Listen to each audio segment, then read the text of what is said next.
another player sent off or sin-binned or something, you've got to take advantage of that power play, and that's what's going on at the moment. Gabriele Tarquini, last time out 2 weeks ago, Paul Ricard rather, had an absolute shocker of a weekend and has got 0 points to write home about, so he will be hoping to produce a little bit better. He was actually the fastest man in the testing session yesterday, the 30-minute test session, so indication that the Lada is still a quick car around here. Yeah, absolutely. They did very well last year, I think. Now, was Norby recording an onboard lap for us there? Those of you with good memories will remember that he was chatting away to us last year when he went off at the final corner. That's not the final corner. In fact, there's a gravel trap even I've not explored here. Yeah, it's a bit of a strange place to go off. I'm just trying to work out. Bringing a lot of gravel and debris back onto the track, not to please the other drivers. Yeah, especially this early in the off. Yeah, just going back to Lada, Martin, you know, last year I think it was the first time they got 2 cars into Q3. I think they qualified 4th and 5th on the grid, and it's going to be a weekend that they're going to be very confident coming into. But it's going to be very, very tight. I think with the weight, it will be very tight. I expect the Citroën to have a very good one-lap pace, but I think they may struggle come Sunday afternoon. Well, Ted Björk, as you can see on board at the moment, fastest lap coming up. Fredrik Ekblom in the other Volvo, also going very quickly at the moment. Well, let's hear what Norby had to say for himself there. There is no damage to the car. Feeling is okay, but I went through the gravel, so please check the floor. Well, there you go. You know, these guys all know that with the advent of cameras and data, there is no hiding place. You can't just say, oh no, nothing went wrong there at all. Where's that 780 kind of?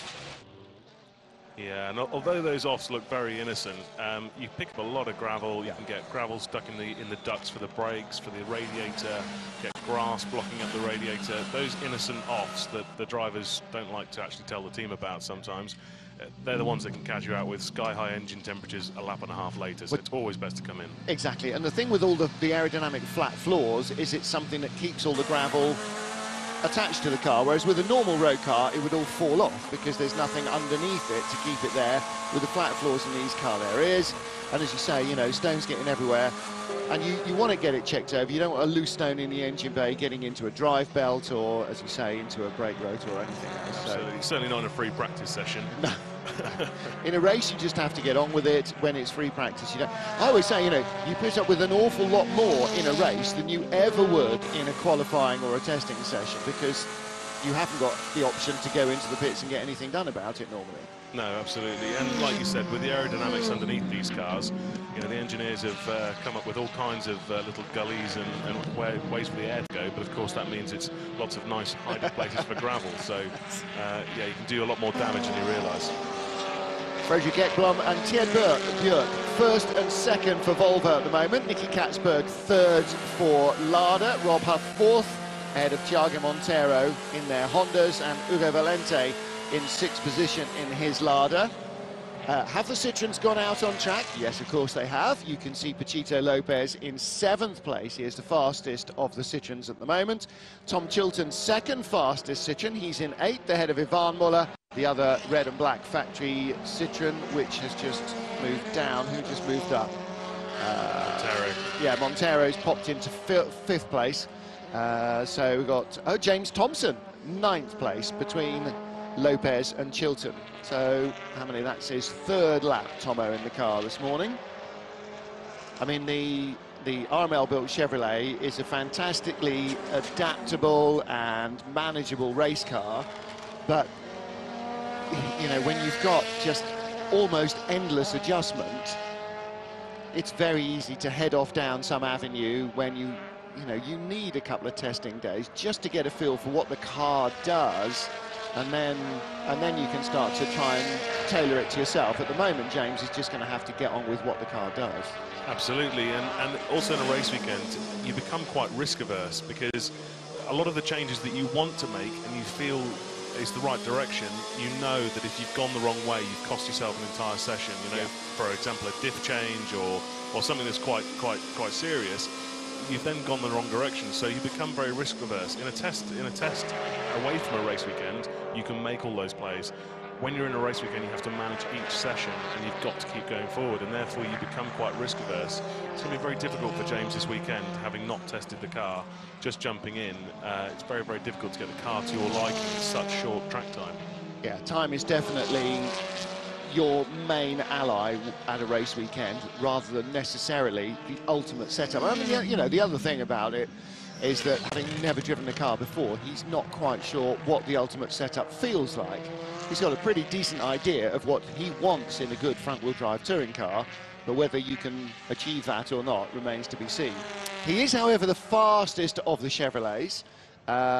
Next quickest would be John Philippi in 14th place. And where has Tom Coronel gone? No, Tom has just gone up to 9th place. In fact, Coronel is quicker. It's still Ekblom, Björk, Katzberg, Tarquini and Huff. And then Montero, Valente. So Lopez is still the best of the Citroens in 8th position.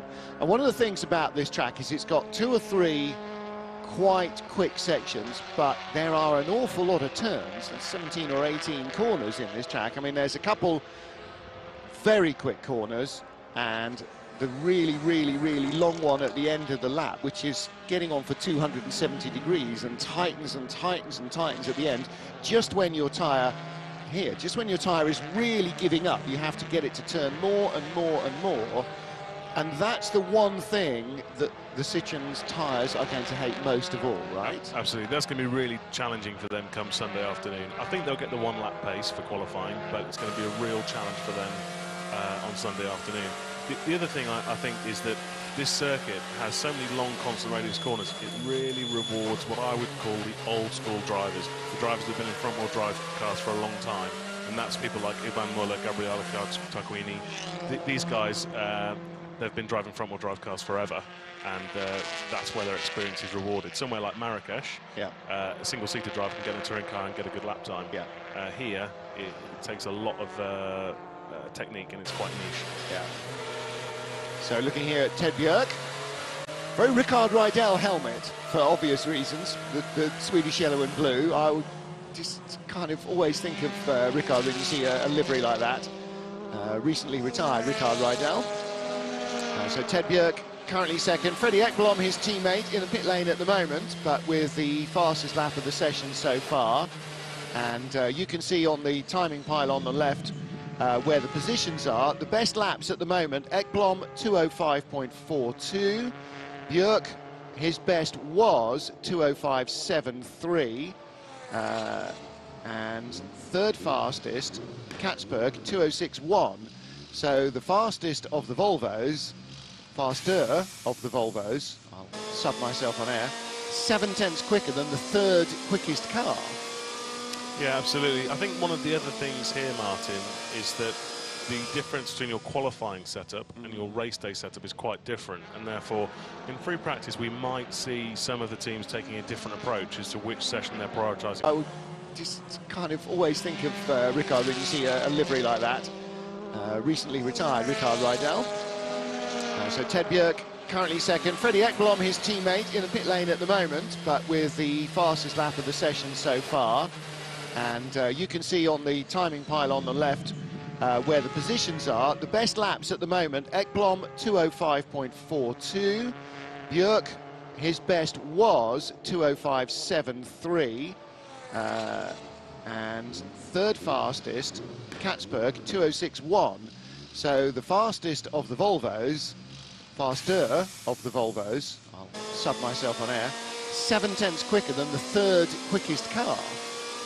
Yeah, absolutely. I think one of the other things here, Martin, is that the difference between your qualifying setup and your race day setup is quite different, and therefore in free practice we might see some of the teams taking a different approach as to which session they're prioritising qualifying and which session they're prioritising the race. So we've got the Volvos in the 2-minute 5 group, first and second, then from Nicky Katzberg in third, down to Tom Coronel in 9th. They're all in the 2-minute 6 margin, from 206.1 Katzberg to 206.8 for Coronel. Ivan Muller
You know, if these guys make a mistake, they get punished, and the experienced guys make less mistakes, and therefore they're more rewarded. So, lap number 5 for Hugo Vallant has been disallowed, so he was clearly doing something, I suppose, exceeding track limits somewhere or other. But as you say, there's not too many places you want to do that without recourse to a recovery tractor. There's Hugo, and currently 8th fastest. With the changes to the way that the qualifying rules are applied, we could see quite an interesting dynamic this season. We didn't really see too much of it in Paul Ricard because the weather wasn't great leading up to qualifying and people still had a little bit of work to do, but also nobody was quite sure how the new dynamic would work. Essentially, up until now, if you're the fastest man in qualifying, you started the first race at the front. So the top 10 after qualifying would set the top 10 places on the grid, and all the other places would be set in the earlier bits of qualifying. In a change this year, the way it works is, instead of race 2 having the top 10 reversed, so 10th place is on pole, that now happens in the first race of the weekend. In the opening race, the man who qualifies 10th will start on pole, and the man with the fastest lap of all at the end of Q3 will be in 10th place. And that means that if you qualify on pole and get your 5 points, or in the top 2 or 3 spots, you've got a few points, but you have to wait until race 2 to really be able to capitalise. It used to be start at the front, drive off, get a hatful of points, great, bingo, good weekend already. Anything else you get in race 2, it's a bonus. If you get in a bit of a tangle and it doesn't quite happen, okay, that's unfortunate, but you've at least had a good weekend already. This way round, the expected championship front runners, the guys with the absolute fastest qualifying laps, are going to have to work harder in race 1 to get points and keep the car in one piece. And the guys who are less likely to be able to be at the really sharp end in qualifying are probably going to focus even more on trying to be around that 9-10 margin and not in the 11-12 margin where you don't get any reverse grid bonus. So we could see 10 cars trying to be 10th and only 3 or 4 trying to be first. Yeah, I don't think we'll quite see that, but you're absolutely right that some of the teams will know that they're not going to be in with a shout for pole, and therefore their best opportunity is to qualify the lower order of the top 10. I think it's really exciting though, because it means that the pole guy has to wait for his dessert, if you know what I mean. He's now got to really look after his car in race 1, because, you know, worst case scenario, it gets tangled up at the first corner in race 1, damages car to the point that it can't be repaired for race 2, and it's all wasted. Yeah. And I think that it'll keep the championship very interesting, because the guys at the sharp end can lose a lot of points very quickly. Definitely right. Definitely right. And you know, again, you say, well, it's not really fair, you know, we've got the quickest car, we've got the quickest guy, why do you have to... Well, if he's that quick, get on with it, you know, it's racing. It's not just called winning. Sat in the TV chair now, I think it's fantastic. Yeah. If I was the team principal down there, I'd be thinking, my team's done the best weekend, the job possible. I've qualified on pole, and then it's all over the first corner for both races. But I agree. But from the viewer's point of view, it's fantastic. It's really good. But also, there's not a racing driver or a racing engineer who's not a racing fan, a fan of motor racing. And some of the greatest motor races have been because something has really jumbled up the status quo. You know, Schumacher stalls his Ferrari on the grid in Japan, sent to the back, one of the great drives, you know, and it gets wet in qualifying, and the grid is all over the shop. Always going to be a good race. And we all love an underdog. And we all love an underdog, and we all like to follow a story of somebody. You know, half the films, every film ever made, it's about human perseverance in some way or another, isn't it?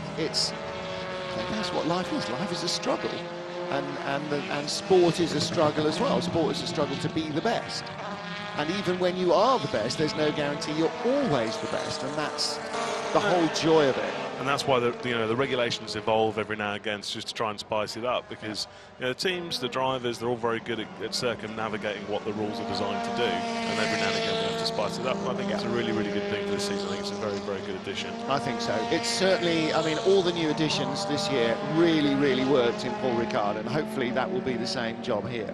James Thompson looks like he's fighting a bit of understeer there. Looks like he can't get the front of the car to do exactly what he wants at the moment. So then, as an engineer, are you looking at what the front is doing or looking at what the back is doing, or do you have to look at the whole package? It's generally car balance, and sometimes you'll actually take grip away from one end of the car almost to get that balance. Motorsport's always about the balance of the car, the compromise of the car to get the fastest lap time possible. And it just looks like James got a bit too much push in the car there. The car wants to run on going into the corner. He's struggling to get the car turned in. And every time you do that, you're constantly waiting to get through the corner. It's very, very frustrating. Yeah. And I think that's what he'll be looking for now, is a bit more front end grip. Looking at Tom Coronel, who is in 10th place. Jimmy T down to 13th spot as Ivan Muller has crept in front of him. Won't like that very much. No. Teammates for many years back in the UK, and so there's always that.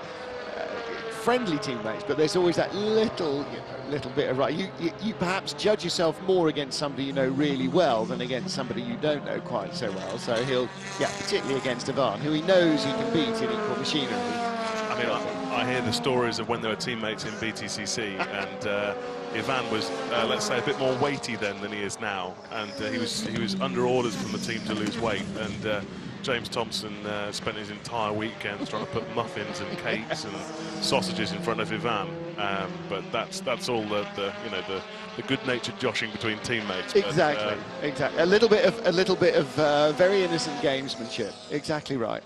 Ivan is still very susceptible to a pastry. He is indeed. He really is. He's not carrying much success ballast. Having a young wife definitely makes a difference in that department. We can't stop getting old, but we can stop getting old and fat. There's definitely, and when you have to, and it's sort of hard to explain to people how physical. It's only driving a car. If you passed your test, you can do this. You can drive these cars. You can't drive them this fast. God knows you can't. But you can do this mechanically. Right, it's got a sequential shifter, which you'll get used to, but mechanically, your granny could drive this car. I think it's also very much there, but I'll try to do a lap off because this is what we have for qualifying, and I need to practice, but try to do a lap. So Rob clearly speaking to us from the Terrapin tank at his hotel there. And the microphone's a little close to his mouth inside the helmet. Was he saying, if this is what we've got for qualifying, I think we're all right, or I think we're in trouble? I couldn't quite make it out. Didn't get it either, but let me just explain that kind of radio communication is exactly what the team will be getting. Yeah. The amount of times that you actually struggle to hear what the driver's trying to say on the radio, and Rob's actually quite relaxed on the radio, so he's even more sort of difficult to make out sometimes. And which is why when you listen to, especially when you listen to Formula One radio communications, you hear things that you wouldn't hear normal people saying. Like box, or box this lap, because you use a specific sound rather than, I say, oh boy, do you fancy popping into the pits? Yeah. Fairly use a specific short sound that even if it's basically crackle and all you hear the driver say is box, everybody scrambles like mad things, because it's, you can mishear other words. You're unlikely to mishear. I can't think of another word you're likely to hear a driver say that sounds like box. Oh, I've just hit a fox at the Nürburgring, but other than that, you're clear. I think the other thing with radio communication as well, like really obvious things, don't use a double negative. Yeah. If you say the car's not too bad, all you might hear on the radio is the car is bad. So it's real simple stuff like that, but you'll be amazed at some of the stuff we've miscommunicated over the years, and let me assure you. Frederick Ekblom, Chet Björk still fastest in their Volvos. A Volvo S60, brand new car in the championship this year. Polestar Cyan Racing, a kind of slightly new team. However, The Polestar guys were with us 3 or 4 years ago with their C30 at a handful of races. Mickey Katzberg third for Volvo, Gabriele Tarquini fourth for Volvo. There is the third Volvo, Ugo Valenti in 8th place. I love watching Hugo. He really, really is an exciting driver to watch. Very physical, isn't he? Very much so. Really hustles the car, which isn't always the best, but I find him one of the most exciting drivers to watch. And the thing is, you know, it might not be the best way, but it's the only way he knows. It's how he drives these cars. And again, you know, talking about trying to explain to fans how physical the cars are to drive is very hard, and trying to explain how somebody has a different driving style is very hard, because in a road car, almost nobody has a different driving style. You just drive a road car. This is very different. Yeah, very different. And you know, going back to the physicality of driving these cars, you know, sometimes these drivers are pulling a couple of G, which, you know, effectively means that you're weighing double.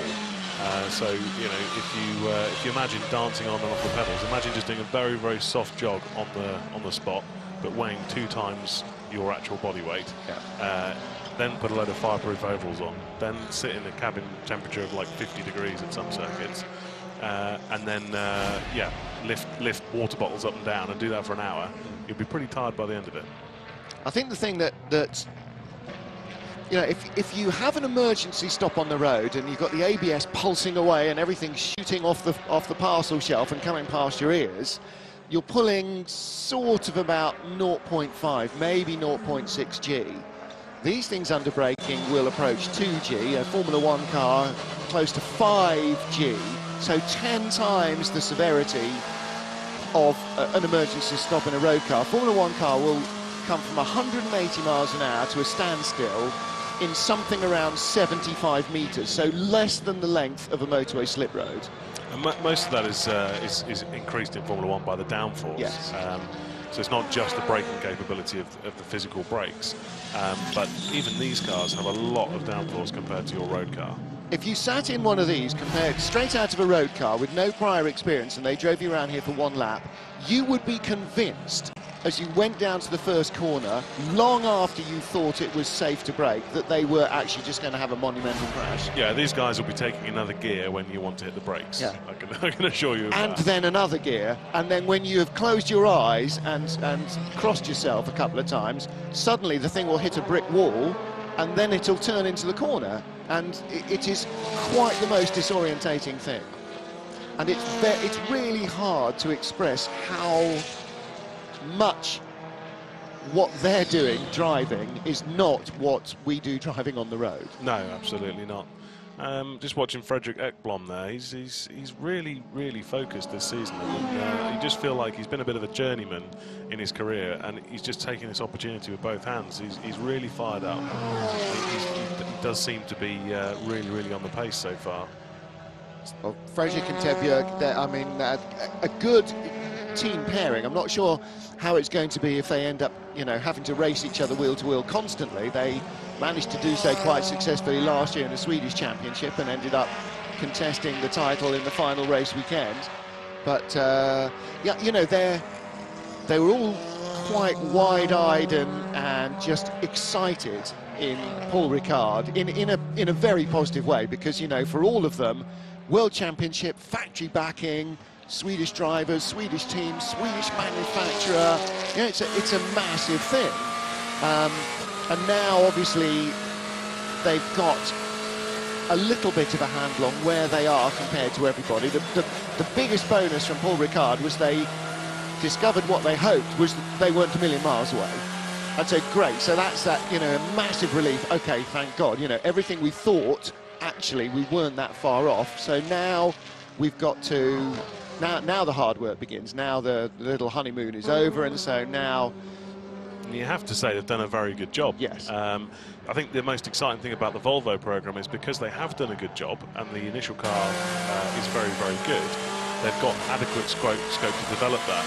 And without boring everybody to death about the technical regulations, you're only allowed to change certain parts of the car once in the homologation regs.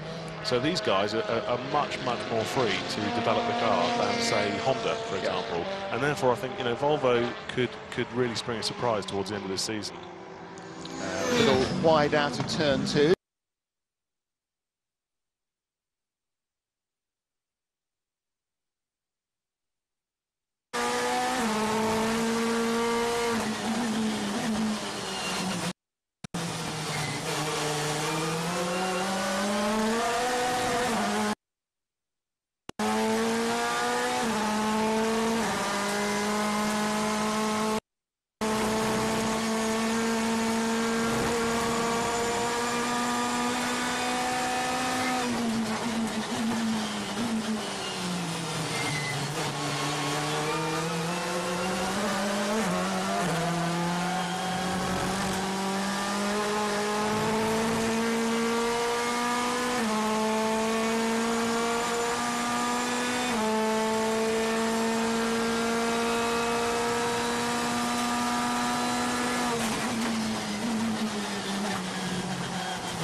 and the Citroens don't shed any or shed 20 kilos. If they're 40 kilos closer, Hungary's not exactly fast and fluid either. That's a fairly tight and twisty track, and again, carrying that extra weight around,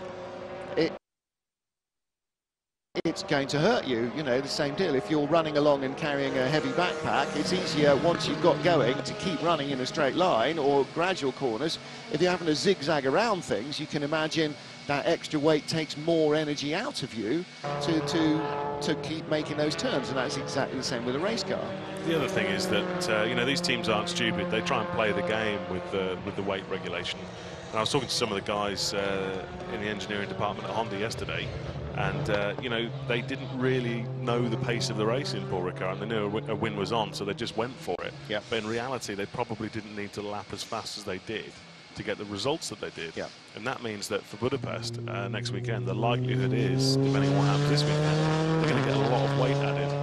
And I'm talking like they're probably going to be second and a half off what they could do. Which, you know, we spoke at the beginning about when somebody's tied Citroen shoelaces together, you've got to capitalise on it. But again, you, as you say, you don't want to win by too much. No, and that is a game that everybody plays, and in the races you'll see that a lot of the drivers are almost driving to a lap time once the race is sort of squared out. But it's not going to be good for this guy. You know, his home race next weekend, There's so much weight in the car. But then again, like our Nige, he always does find something special when he goes to Hungary. You know, there's so much. I mean, when we went there the first time, nobody could quite believe the intensity of it. Drivers were coming. Remember Ivan coming in and Alamin. Nige, he always does find something special when he goes to Hungary. You know, there's so much. I mean, when we went there the first time, nobody could quite believe the intensity of it. Drivers were coming. Remember Ivan coming in and Alamin. Nige, he always does find something special when he goes to Hungary. You know, there's so much. I mean, when we went there the first time, nobody could quite believe the intensity of it. Drivers were coming. Remember Ivan coming in and Alamin. Nige, he always does find something special when he goes to Hungary. You know, there's so much. I mean, when we went there the first time, nobody could quite believe the intensity of it. Drivers were coming. Remember Ivan coming.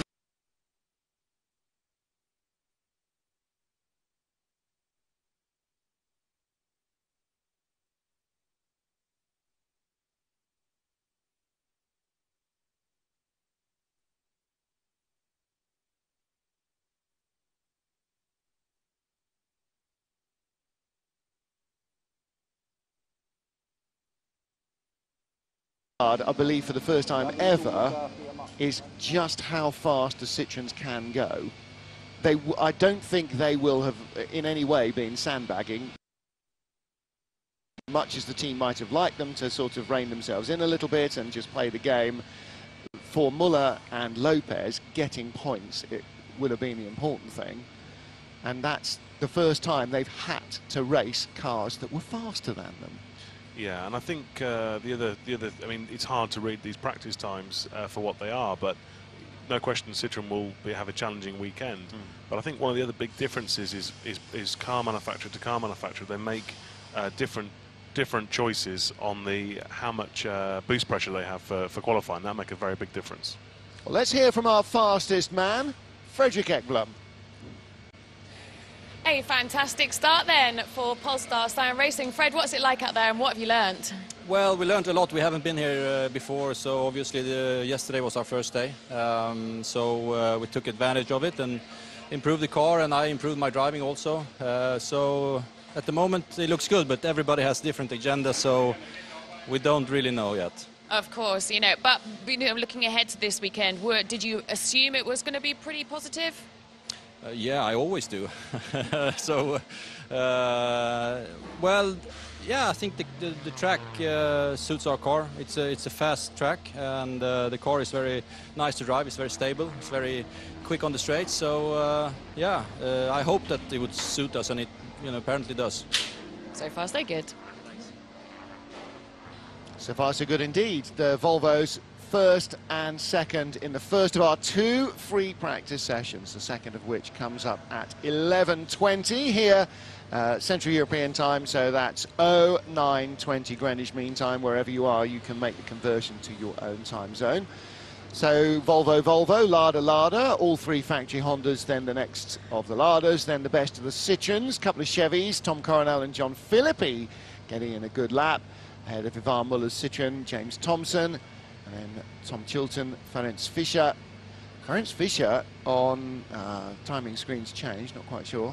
Handful of laps quicker than Mehdi Banani's Citroen and Gregoire de Moustier's Citroen.